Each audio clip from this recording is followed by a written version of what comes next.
ওমরা করতে যান, আল্লাহ পাক সবাইকে তৌফিক দান করুন ওমরা হজ করার এবং বড় হজ করার, আমি দোয়া করি।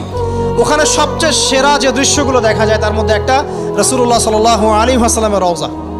ওখানে গেলে চোখের পানি ঝরে না এমন কোনো মুসলিম নাই, আছে? নাই। আরেকটা সবচেয়ে মন নরম করা একটা দৃশ্য হচ্ছে জান্নাতুল বাকি, যেটা আমরা বাকিউল গারকাত বলি, যেখানে আপনি দেখবেন সাহাবায়ে কেরাম রাদিয়াল্লাহু আনহুমের কবর, যতদূর চোখ যায় তাদের কবর, কবরের কোনো মাজার নাই, সেখানে কোনো তাওয়াফ হচ্ছে না কবরকে কেন্দ্র করে, সেখানে কবরে কেউ ফুল চড়াচ্ছে না, একটা ছোট্ট পাথর দেখা যায় খেলার কিছু না। পৃথিবীর সবচেয়ে শ্রেষ্ঠ মানুষগুলো সেখানে শুয়ে আছেন। ওখানে গিয়ে দাঁড়াবেন, দেখবেন নিজেকে তুচ্ছ বলে মনে হবে আমি এই পৃথিবীতে আর কি করছি, সেরা মানুষগুলোই মাটির নিচে, আমি এখানে কি করছি। তো দেখুন প্রিয় ভাইরা, অবশ্যই অলিয়া উলিয়াদের কবর জিয়ারত করবে, কিন্তু মৃত ব্যক্তি আপনার কল্যাণ করতে পারবে? অকল্যাণ করতে পারবে?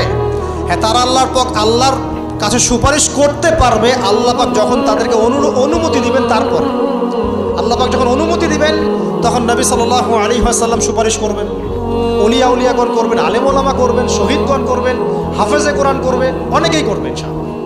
আল্লাহ পাক আমাদের তাকদীরে এইসব সুপারিশ নসিব করুন বলি না, আমিন।